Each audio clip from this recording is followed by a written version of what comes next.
Roma pasal 5 ayat yang kelima, sama-sama kita lihat Alkitab kita, saya baca, kita simak bersama-sama. Dan pengharapan tidak mengecewakan karena kasih Allah telah dicurahkan di dalam hati kita oleh Roh Kudus yang telah dikaruniakan kepada kita. Kasih Allah itu sudah ada dalam hati saya karena Roh Kudus ada di hati saya. Kasih Allah ada di hati Bapak Ibu karena Roh Kudus sudah ada di hati Bapak Ibu semua. Kasih Allah itulah yang akan menjadi sumber bagi saya untuk bisa memberikan kasih kepada orang lain. Dan kasih yang sama yang akan menjadi sumber bagi saudara untuk bisa mengasihi orang lain. Kita mau ingat bahwa Yesus yang kita sembah itu adalah teladan yang luar biasa. Kalau kita tanya apa saja keluarbiasaan Tuhan Yesus, kita akan mengingat Yesus itu bisa mengubah air biasa menjadi anggur. Yesus juga bisa membuat 5.000 orang makan dengan kenyang, sisa bahkan sampai 12 bakul dari 5 roti dan 2 ikan. Yesus bisa menyembuhkan orang yang sudah sakit selama 38 tahun. Minggu lalu kita belajar di kolam Bethesda. Yesus bisa lakukan menyembuhkan orang yang kerasukan roh jahat sehingga orang itu menjadi gila yang ada di daerah Gerasa. Orang itu bisa sembuh oleh siapa? Yesus. Tapi ada satu yang luar biasa yang kita bisa lihat dalam diri Yesus. Yesus itu ternyata dari segi mengampuni, Yesus itu adalah teladan satu-satunya. Kenapa tidak Bapak Ibu? Waktu ada orang-orang yang membenci Yesus, Yesus itu disalibkan, Yesus itu dicaci, Yesus itu dimaki, Yesus masih bisa berkata begini, Bapa, ampunilah mereka sebab mereka tidak tahu apa yang mereka lakukan. Itu kata Yesus. Bahkan orang yang sangat dia percaya yang bernama Petrus itu adalah murid Yesus sendiri yang setiap hari bersama-sama dengan Yesus, berjalan dengan Yesus. Dan akhirnya orang kepercayaan ini juga menodai kepercayaan Yesus. Dia berkata waktu orang bilang kau murid Yesus, Petrus bilang apa? Bukan, aku gak kenal Yesus. Orang tanya lagi, kamu murid Yesus? Bukan, aku bukan murid Yesus. Yang ketiga kali orang bilang, kamu murid Yesus? Bukan, aku bukan murid Yesus. Dan bagi Petrus pun, Yesus tetap bisa mengampuni. Kalau ada orang jauh yang menyakiti kita, tidak akan sesakit orang yang dekat dengan kita yang menyakiti kita. Inilah yang dialami Yesus, tapi Yesus bisa mengampuni. Bahkan mungkin, karena ini tidak terjadi, saya pikir mungkin, kalaupun Yudas Iskariot yang sudah jual Yesus itu, dia dapat upah. Kan dia jual Yesus, dia dapat upah ya.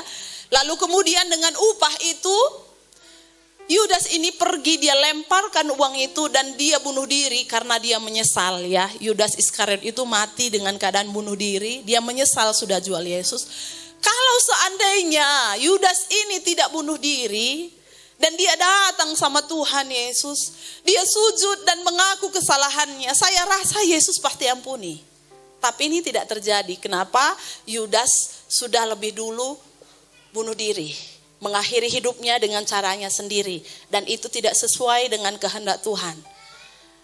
Begitulah Yesus itu mengampuni, dia sanggup memberikan pengampunan. Kenapa? Saya ingat waktu Yesus itu ada dibaptis oleh Yohanes Pembaptis, kita ingat ada seperti burung merpati yang hinggap di atas Yesus. Benar ya saudara? Kita baca firman Tuhan, itu melambangkan Roh Kudus.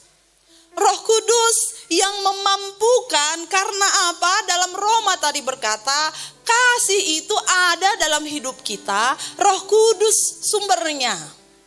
Roh Kudus yang memampukan, ya Roh Kudus yang memberi kekuatan, Roh Kudus yang mengingatkan kita. Sekali Yesus berkhotbah dalam Matius pasal 5:39 berkata begini. Janganlah kamu melawan orang yang berbuat jahat kepadamu, melainkan siapa yang menampar pipi kananmu, berilah juga pipi kirimu. Mungkin enggak Bapak Ibu? Bagaimana mungkin saya melakukan perintah yang sangat sulit ini? Bagaimana mungkin kita melakukan perintah yang begitu berat ini?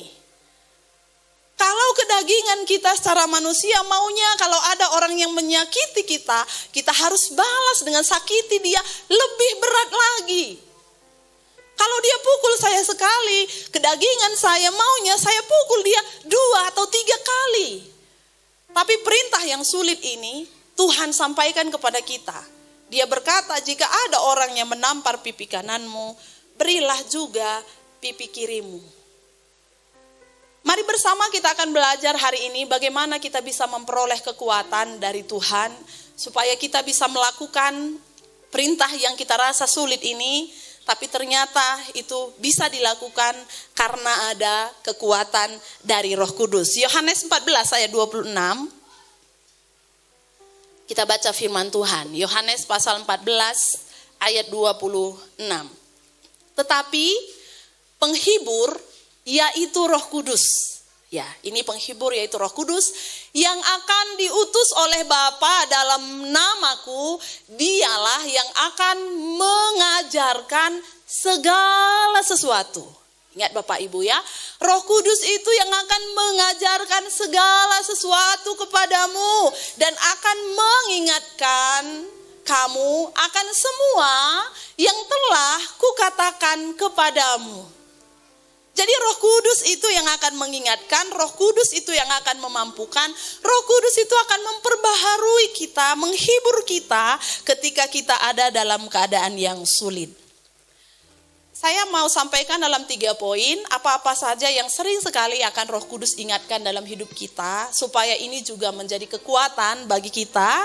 Tentunya setelah pulang dari tempat ini kita mau ada yang kita bawa pulang. Dan itu akan memperbarui roh kita, memperbarui hidup kita, memperbaharui cara pikir kita, cara mengambil keputusan kita. Nah yang pertama, apa yang sering kali Roh Kudus ingatkan? Roh Kudus akan ingatkan begini, bahwa kebencian itu hanya membawa kepada kehancuran. Kebencian itu hanya akan membawa kehancuran dan menyiksa kita.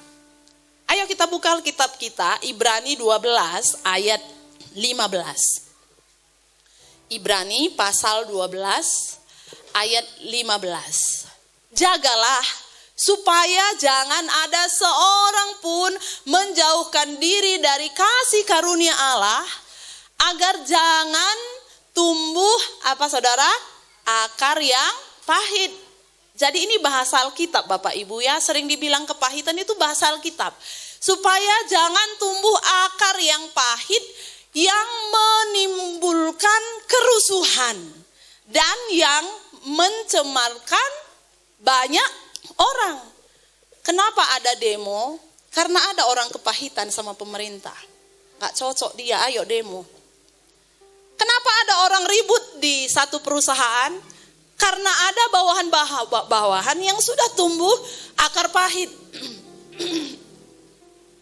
Kenapa di sekolah anak-anak mau mogok, nggak mau kerjakan ini, nggak mau kerjakan itu?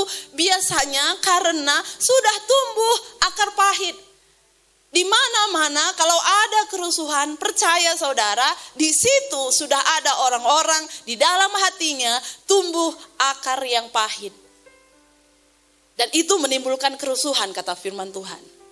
Itu sebabnya jagalah supaya kamu jangan menjauhkan diri dari kasih karunia. Supaya tidak tumbuh akar pahit. Karena akar pahit itu pasti akan membawa pada kerusuhan. Sebenarnya waktu kita membenci, itu sebenarnya lebih menyakiti hidup kita daripada menyakiti orang yang kita benci. Ada satu binatang lebah madu khususnya ya, tidak semua lebah, tapi ada beberapa jenis lebah. Lebah madu itu kalau menyengat mata kita, biasanya bengkak mata kita, iya kan, bengkak. Tapi Bapak Ibu, lebah madu itu setelah menyengat saudara, tidak lama dia akan mati. Memang dia menyebabkan saudara bengkak. Tapi ternyata efeknya lebih buruk pada lebah itu sendiri. Lebahnya bakalan mati. Sama Bapak Ibu, waktu kita membenci saudara kita, mungkin mereka ikut bengkak. Tapi saudara bisa sakit-sakitan beberapa waktu lamanya. Itu maksud saya, sehingga Roh Kudus itu akan mengingatkan kita untuk tidak menyimpan akar yang pahit. Karena akar pahit itu tidak akan mengubah masa lalu, tak bisa diubah masa lalu, juga tidak akan bisa mengubah masa depan. Sekali lagi, masa lalu tidak akan diubah oleh kepahitan. Ingat aku 20 tahun yang lalu, pakai daster warna hijau. Selopnya waktu itu swallow, masih bergulung rambutnya, penggulung rambut. Waktu itu pintunya warna biru, di sebelah rumah kontrakan kami. Dibilangnya kayak gini, dibilangnya gini, ingat aku sampai sekarang. Dengar ibu-ibu, itu tidak akan mengubah masa lalu saudara. Rambut yang bergulung itu tidak akan berubah. Selop swallow itu juga tidak akan berubah.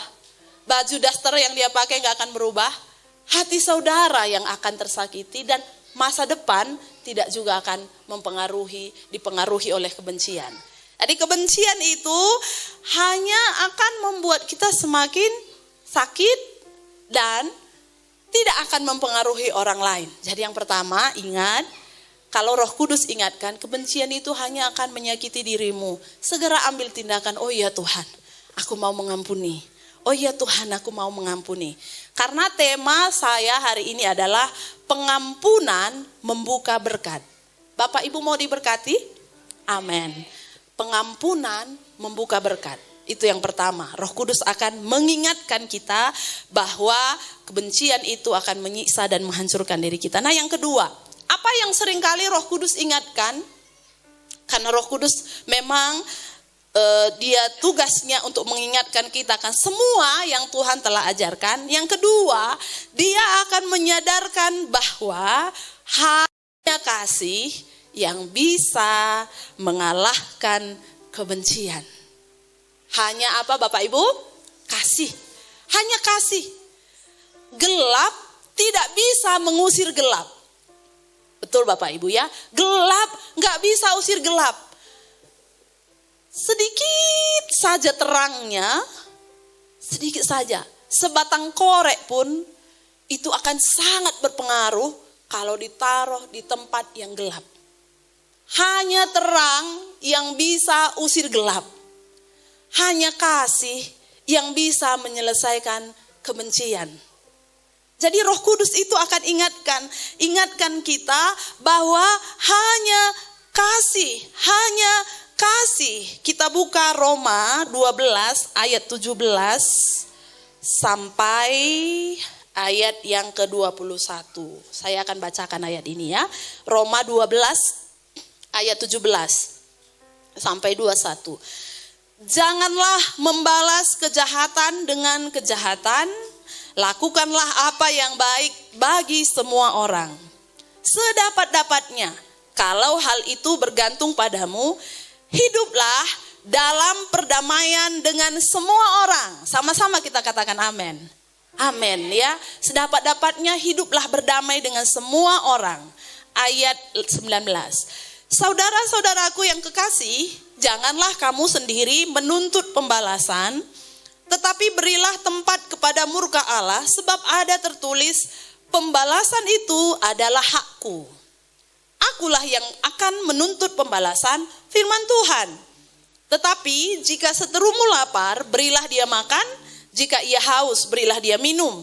Dengan berbuat demikian, kamu menumpukan bara api di atas kepalanya. Ayat 21, janganlah kamu kalah terhadap kejahatan. Tetapi kalahkanlah kejahatan dengan kebaikan. Saudara mau kalah dengan kejahatan? Tentu tidak. Bagaimana caranya mengalahkan kejahatan? Kalahkanlah dengan kebaikan. Luar biasa. Luar biasa. Di hati saya merema sekali firman Tuhan ini. Oh iya, kalau saya mau kalahkan dia, tidak akan pernah bisa kalah dengan kejahatan. Supaya dia kalah, saya harus kalahkan dengan kebaikan. Karena firman Tuhan bilang, pembalasan bukan hak kita. Jadi apa hak kita? Apa bagian kita? Bagian kita mengampuni. Hanya itu bagian kita. Mengampuni dan pembalasan adalah hak Tuhan. Saya ingat seringkali kita membahas tokoh ini, tokoh Yusuf. Yusuf itu adalah seorang anak yang disukai di tengah-tengah keluarga. Kehadirannya mengubah keluarga bapaknya Yakub. Sehingga Yusuf itu dapat baju yang istimewa, dapat perlakuan istimewa. Ternyata perlakuan yang istimewa itu mendatangkan iri hati pada saudara-saudaranya. Ada 10 saudaranya, ya. Saya pikir Benyamin tidak akan ikut karena Benyamin dia adalah seibu sebapa dengan Yusuf, ya. Dan Benyamin ini juga adalah anak yang sangat baik, ya. Mungkin 10 orang saudaranya yang mati-matian berusaha untuk melenyapkan Yusuf. Dari menjual, masukkan ke sumur, lalu jual. Lalu Yusuf ini tidak tahu lagi keberadaannya di mana. Kalau sekarang difilmkan, kita bilang happy ending. Karena akhirnya Yusuf itu setelah dijual jadi budak di rumah orang, jadi pembantu. Setelah itu dimasukkan ke dalam penjara. Keluar penjara, tiba-tiba jadi orang nomor 2 di Mesir. Wow, kalau kita nonton, kita senang karena happy ending. Tapi kalau ditanya, kalau Yusuf menceritakan perjalanan hidupnya, mungkin kita juga semua teteskan air mata. Mendengar perjalanan hidup dari seorang Yusuf, apalagi dia itu disiksa oleh saudara-saudaranya. Tapi akhirnya dalam Kejadian pasal 50 ayat 20, Yusuf bilang begini, waktu dia berjumpa kembali dengan abang dan kakaknya, dia bilang gini sama abang-abangnya, dia bilang, "Bang, kamu memang mereka-rekakan yang jahat padaku. Tetapi Tuhan telah mereka-rekakannya menjadi kebaikan supaya aku bisa memelihara bangsa yang besar ini." Lihat Bapak Ibu, dia orang yang tersakiti. Waktu dia kecil, dia berusaha dilenyapkan. Bahkan abang-abangnya kira Yusuf ini udah mati, Bapak Ibu. Makanya mereka gak nyangka bertemu dengan Yusuf pada saat mereka semua berumur sudah tua, sudah berkeluarga. Lalu Yusuf bilang apa? Kamu memang reka-rekakan yang jahat, tapi Tuhan telah mengubahnya menjadi perkara yang membawa kebaikan. Bapak Ibu, mungkin Bapak Ibu juga pernah, ya, mungkin waktu kecil dilukai. Saya tidak tahu Bapak Ibu mungkin perjalanan hidupnya bersama dengan keluarga tidak baik-baik saja. Perjalanan di tengah keluarga tidak seperti keluarga yang lain. Lalu menyisakan sedikit goresan-goresan yang melukai hati saudara. Sampai kapanpun aku udah menganggap dia gak ada, walau dia ada. Kalau dia undang aku datang, tapi hati ini udah gak bisa sampai kapanpun karena sakit sekali apa yang dia lakukan. Nah, hari ini saya mau sampaikan, Yusuf adalah tokoh yang bisa mengampuni. Dia bilang, walaupun engkau merekakan yang tidak baik, Tuhan merekakannya menjadi baik bagiku. Dan kita lihat bagaimana Yusuf bisa mengubah ke-10 saudaranya. Saya pikir seseorang yang pernah dengan kasus melenyapkan saudaranya, itu sepanjang hidupnya pasti gak tenang. Seseorang yang tidak ketahuan pernah, dia pikir pun dia sudah bunuh Yusuf gitu ya, karena dia pikir Yusuf mati. Dia pikir Yusuf itu gak hidup. Tentu setiap kali bapaknya nangis, mana Yusuf, itu hatinya itu pasti gak akan tahan. Kenapa lah kami dulu gitu ya, kenapa lah gitu ya. Atau mungkin tiba-tiba waktu dia pergi ke satu tempat, mirip posturnya Yusuf. Jangan-jangan Yusuf. Kan gitu ya, pasti gak tenang. Atau mungkin mimpi ada Yusuf gitu ya. Pasti ke-10 saudaranya, semua saudaranya gak tenang. Tapi Yusuf bisa mengubah semua saudaranya ketika apa? Ada pengampunan. Kasih yang ada pada Yusuf itu yang membuat dia mengalahkan saudara-saudaranya. Itu yang membuat dia menang, dia menjadi orang nomor 2 di Mesir, tidak sama dengan saudaranya. Dia kalahkan saudaranya bukan dengan kejahatan, tapi dia kalahkan saudaranya dengan perbuatan-perbuatan kebaikan. Puji Tuhan. Saya pernah baca dan dengar kisah tentang tembok Berlin. Saudara pernah dengar kisah tembok Berlin? Tembok Berlin itu kalau sekarang sudah jadi objek wisata, dulu itu ada memisahkan Jerman Barat dan Jerman Timur. Jadi dibuat tembok tinggi supaya orang Jerman Barat tidak bisa ke Jerman Timur, demikian sebaliknya. Kenapa? Karena seperti saya baca dia bilang gini, satu kali orang-orang di Jerman Timur ini, semua orang pintarnya, semua orang yang punya kemampuan, punya kuasa, pindah dari Jerman Timur ke Jerman Barat. Jadi aset ini, orang-orang hebat ini, kalau pindah ke Jerman Barat tentu berkurang di Jerman Timur. Akhirnya orang Jerman Timur kepahitan. Sehingga ada blok di antara mereka bangun tembok. Nah, mungkin ada juga unsur politik lain sebagainya ya. Saya melihat hanya dari satu sisi. Karena topik yang saya sampaikan tentang pengampunan, saya mau sampaikan dari sisi yang saya pandang ini ya. Lalu setelah itu orang Timur ini selalu kalau ada sampah, dia buang lewat tembok itu ke Jerman Barat. Ada sampah dia buang. Nah, orang Jerman Barat juga lakukan hal yang sama. Karena dia lempar sampah. Oke, apa kita nggak bisa? Dia lempar lagi sampah. Orang ini lempar sampah, dia lempar sampah. Sampai satu kali orang Jerman Barat ini bilang begini, kenapa kita selalu balas mereka dengan sampah? Saya tahu kenapa mereka selalu lempar kita sampah. Karena mereka hanya punya sampah. Kita kan nggak hanya punya sampah, kita punya makanan, kita punya pakaian, kita punya selimut. Kenapa nggak kita coba waktu mereka lempar sampah, lempar makanan? Nah, akhirnya mereka setuju, akhirnya orang Timur lempar sampah, orang Barat lempar makanan. Orang Timur lempar lagi sampah, Barat lempar selimut. Mereka lempar lagi sampah, Barat lempar pakaian. Sampai akhirnya runtuhlah tembok itu, tidak hanya dengan perkara yang ini, dan akhirnya berdamailah Jerman Barat dan Jerman Timur. Bapak Ibu, kenapa sering sekali ada orang-orang yang hanya bisa lempar muka sinis kepada saudara? Karena yang dia punya hanya itu, tidak ada Roh Kudus dalam hidupnya. Tapi kita punya Roh Kudus, kita punya senyum, kita punya kasih, kita punya damai sejahtera, kita punya pengampunan. Apa yang mereka punya, mereka lempar pada kita. Lemparlah apa yang kita punya juga kepada mereka. Kita punya kasih, lemparlah kasih. Masing-masing melempar apa yang ada pada mereka. Ingat selalu ketika ada orang yang berusaha memberikan hal-hal yang negatif kepada saudara, masih itu yang mereka punya.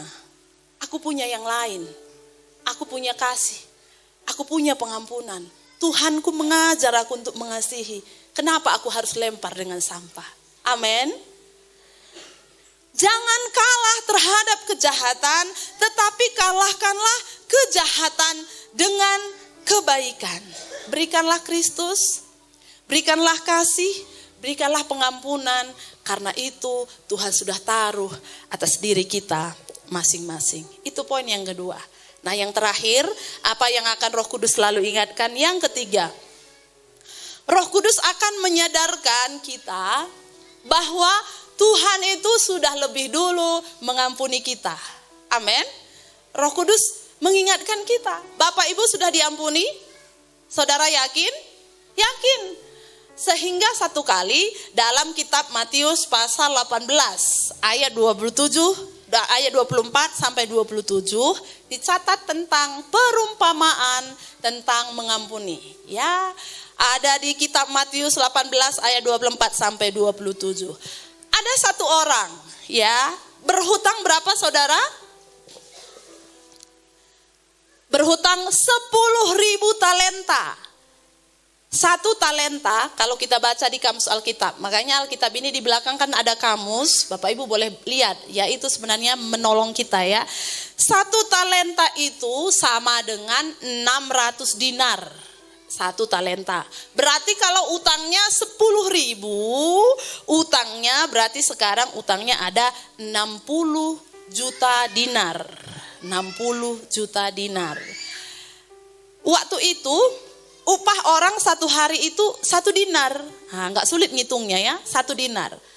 Kalau dibagikan, saya anggaplah setahun itu 300 hari ya, saya anggap begitu ya. Kalau dibagikan, maka yang punya utang 10.000 talenta ini harus hidup 200.000 tahun untuk bisa melunasi hutangnya. Jadi 100 tahun mati dia, hidup lagi. Mati, hidup lagi. Untuk apa? Bayar hutang. Mungkin gak gitu? Gak mungkin. Kenapa Tuhan kasih kita perumpamaan se-ekstrim ini? Supaya kita tahu bahwa dosa kita seperti ini. 10.000 talenta sama Tuhan. Dan Tuhan sudah ampuni. Masa kamu gak mau mengampuni orang yang berhutang kepadamu hanya 1 dinar, kata firman Tuhan.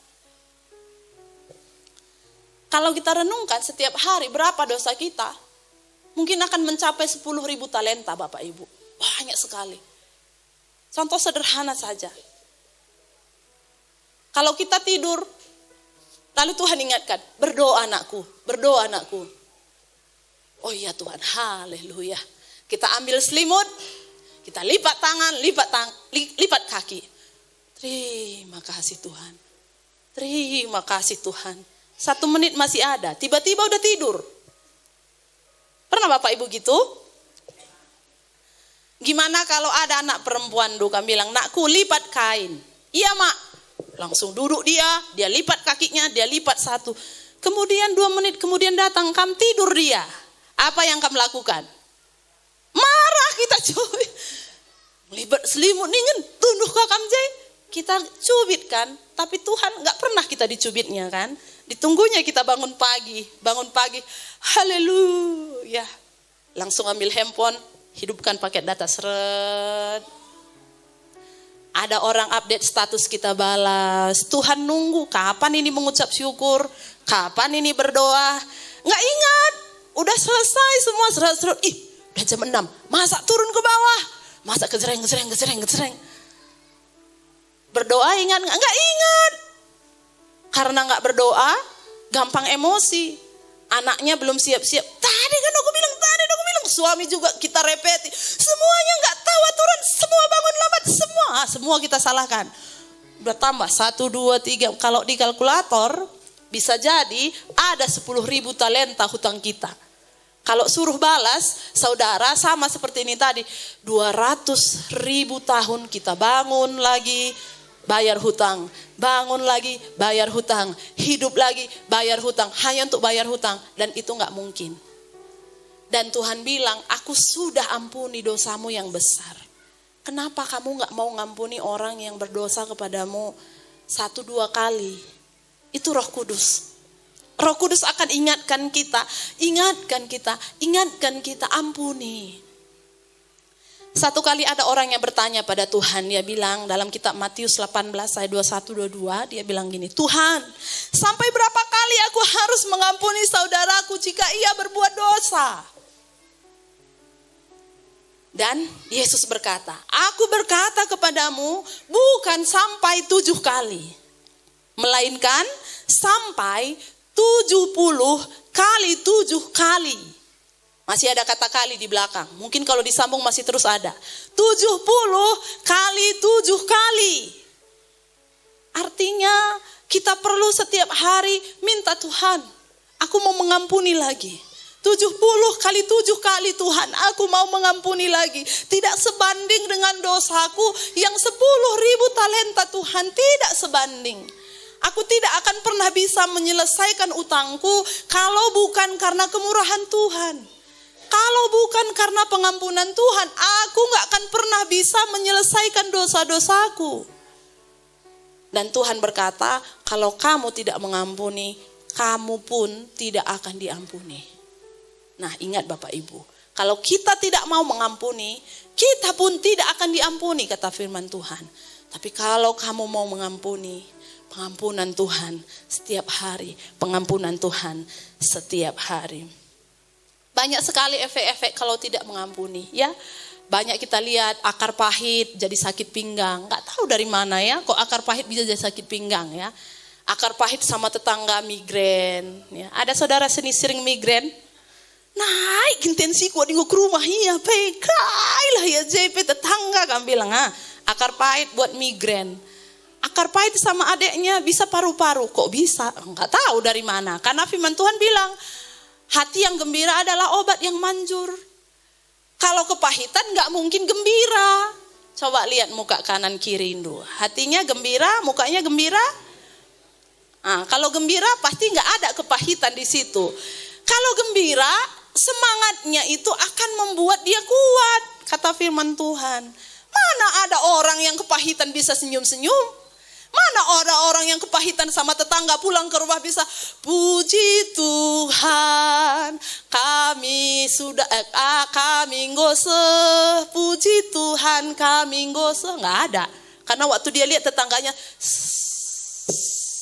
turun, nggak bisa nyanyi lagi. Kenapa? Karena kepahitan itu membuat kita tidak akan bersuka cita.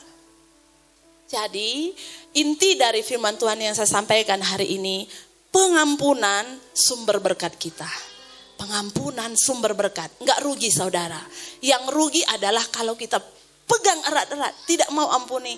Tadi firman Tuhan bilang, itu bisa membuat kerusuhan, bisa menimbulkan sakit penyakit, dan lebih parah Tuhan juga enggak mau ampuni kita.